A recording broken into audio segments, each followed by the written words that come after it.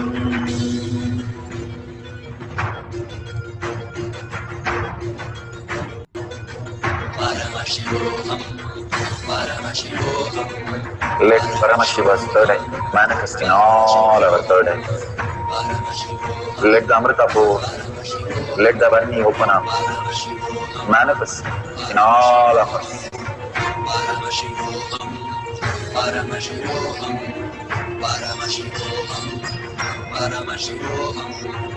Let Paramashiva overflow, manifest the powers in all our third eyes. Om Nithyananda Paramashivoham.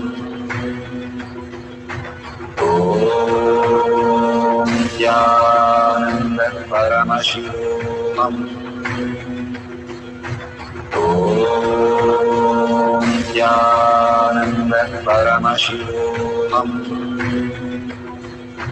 Om Nithyananda Paramashivoham. Om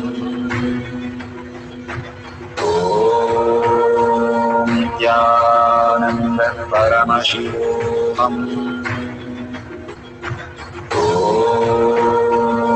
Nithyananda Paramashivoham. Om Nithyananda Paramashivoham. Om Nithyananda Paramashivoham. Om Nithyananda Paramashivoham. Om Nithyananda Paramashivoham.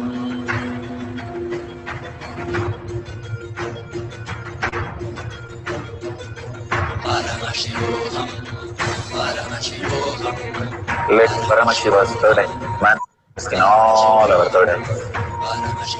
Let the Amrita pour, let the Varni open up, manifest in all of us.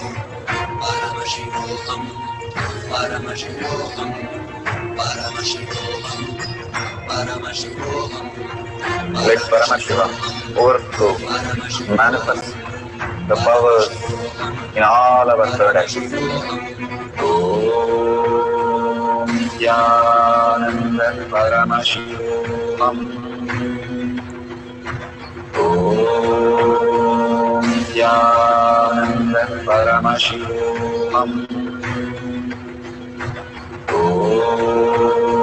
Nithyananda Paramashivoham. Om Nithyananda Paramashivoham. Om Nithyananda Paramashivoham. Om Nithyananda Paramashivoham. Om Nithyananda Paramashivoham. Om Nithyananda Paramashivoham. Om Nithyananda Paramashivoham. Om Nithyananda. Beautiful. Whatever you have received as prasada from Bhagavan, whatever is manifested, take a screenshot. And if you're video recording, wonderful. See the differences, how it has increased from whatever charges it is and now how much it has increased. These amazing things that we experience oneness with Paramashiva should be authentically measured. If you have 5 to 10 units which has increased, you have manifested the powers completely. If you just experience the Kundalini energy or you just feel the vibration or you just the phone got switched off or switched on, or started playing some app or playing Mahavakya. Many of these instances which has happened. Simply you can record that you have started manifesting the powers of Paramashiva. In the courtyard, Balasins used to keep sending messages and pictures without touching the cell phone. They can keep the cell phone away from each other, and simply by power of third eye, they will send the pictures to each other. And we have measured it and scientifically seen it that it is all possible. The silicon simply listen to you. How if you ask one of your pet to go pick up a ball and come? That's exactly how the cell phone also starts responding to you when you connect to it in the oneness space. All that we understand is matter is not just the matter. It is Paramashiva. Everything that exists is Paramashiva. Everything that manifests is Parashakti. If we understand that reality, we will not consider anything as matter, and everything will become auspiciousness, and everything will be Paramashiva. Nothing will be just left to decay or get wasted, because everything that exists is Paramashiva. And such a beautiful space. Surrender everything to Bhagavan Paramashiva, to his lotus feet. Again and again, by consciously you doing that, your cognition gets deeper and deeper, and you start manifesting and reflecting the superconscious into your space. And each of your cells simply starts reflecting the higher consciousness that you are soaked in the bliss of Paramashiva, forgetting your body, forgetting everything else. If an ant sees a paper, it can see only the length and breadth. And then you stack a paper on some other pile, it will think, oh, the paper disappeared. But you know you have kept the paper in a different place. Same way, if you're a higher consciousness that you are infinity, nothing can be removed away from you or taken away from you. All the stress that we go through, that something is taken away, something is not given to us, something is lost in us, whatever we are thinking is what we experience as a pain, as a incompletion, as a reality which causes more and more poverty and problems. But when we understand the higher science, how we exist, nothing can be taken away from me. It exists in a different form, different reality, in a different plane, in a different way. If we understand that science, we will understand that we are just projecting. How in the dream we are projecting. Even if we have a heart attack, we don't run to a hospital when we get up. That is because we know that that is not real. Same way, if you know this reality, what you experience is also not real. But you can manifest your reality consciously to experience all these things. And that is like you projecting your own movie as your reality.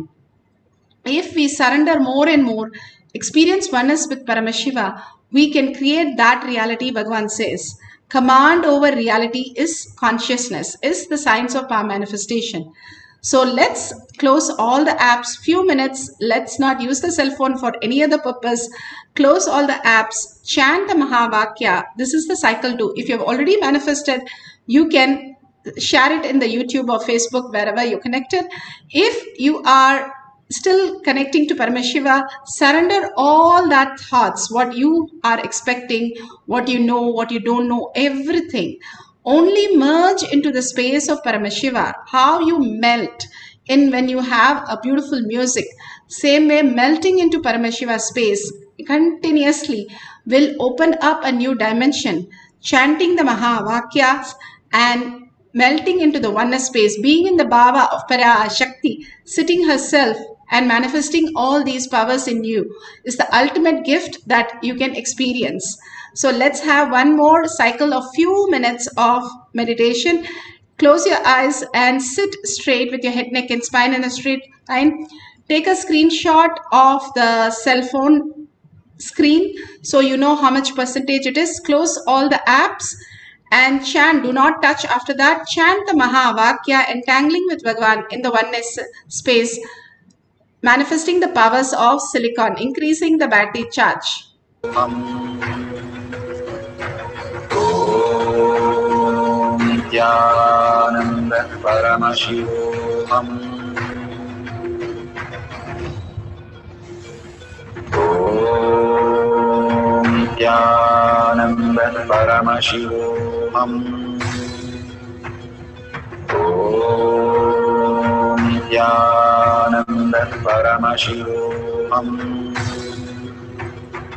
Om Nithyananda Paramashivam. Om Nithyananda Paramashivam. Om Nithyananda Paramashivam. Om Nithyananda Paramashivoham. Om Nithyananda Paramashivoham. Om Nithyananda Paramashivoham. Om Nithyananda Paramashivoham.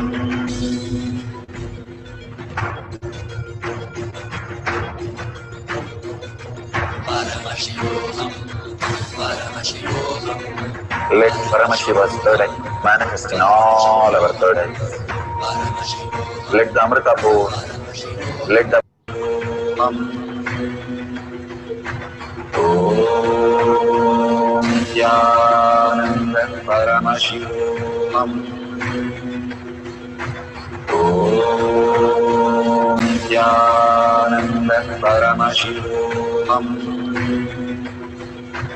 Om Nithyananda Paramashivoham. Om Nithyananda Paramashivoham. Om Nithyananda Paramashivoham. Om Nithyananda Paramashivoham. Om Nithyananda Paramashivoham. Om Nithyananda Paramashivoham. Om Nithyananda Paramashivoham. Om Nithyananda Paramashivoham.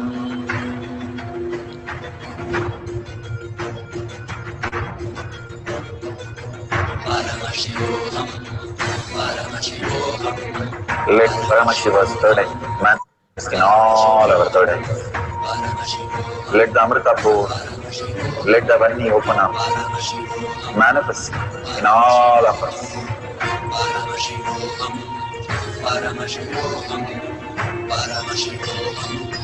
Paramashivoham. Om Nithyananda Paramashivoham. Om Nithyananda Paramashivoham. Om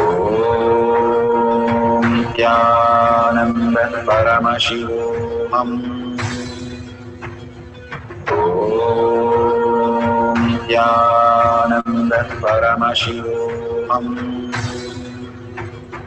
Om Nithyananda Paramashivoham. Om Nithyananda Paramashivoham. Om Nithyananda Paramashivoham.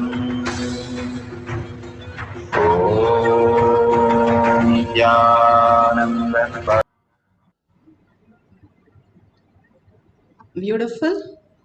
Whatever you have experienced, please share it in tinyurl.com/powermanifestation, offering your gratitude to Bhagwan's lotus feet. Again and again, surrender all the powerful cognition, power manifestation to Bhagwan's lotus feet and thanking Bhagwan from your deepest space and yearning for Bhagwan to manifest the Paramashiva space as your existential reality. And if you see a $sign at the end of the YouTube, you can offer your contribution to Kailasa. All that you offer simply manifest and fold into your reality, bringing Kailasa to your inner space. Bhagavan gives simple methods for us to enrich and cause our reality. When you cause others' life reality, you cause your reality. Again and again, Bhagavan gives us the ultimate space for us to expand into superconscious being. How all the avatars come and contribute to all of us. Same way, when we start sharing these great truths to the humanity, they also get blessed. And simply they also start experiencing the higher consciousness. Thank you so much for being here. Simply you do a pradakshina of yourself, manifesting all these powers of Paramashiva and being in the deep meditative space. So with that, let's thank Bhagavan and end the session with the Purna Mantra. Om Purnamada Purnamidam Purna Purnamudashyate Purnasya Purnamataya Purnamevavashishyate. Om Shanti Shanti Shanti. Hari Om Tat Sat Sarvam Bhagavate Sri Nithyananda Paramashivam Padukarpanamastu. Om Nithyanandam. Thank you. See you again the next after the satsang, after the darshans, and after all the pre-satsangs. We'll have Kailash Kotiyar. See you then.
Nithyananda Paramashivoham.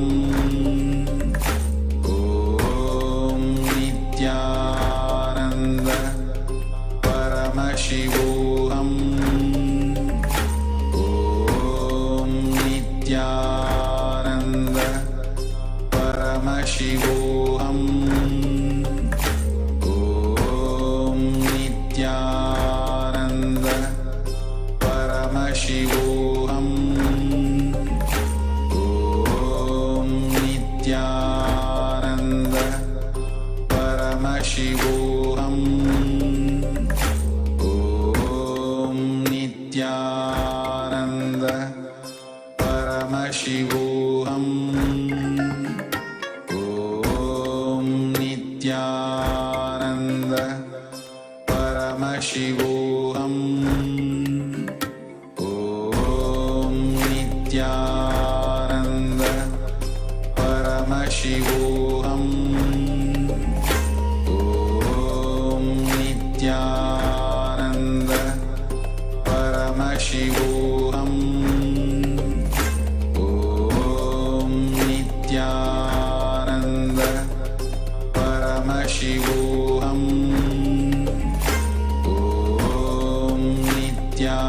Om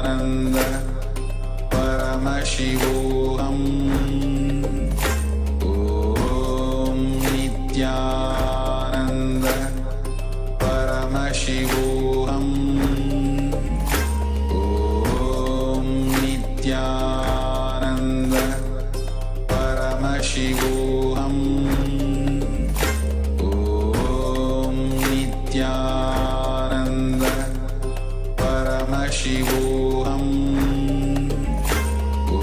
Om Nithyananda Paramashivoham.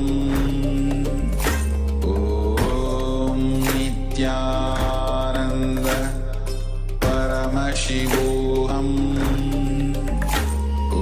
Om Nithyananda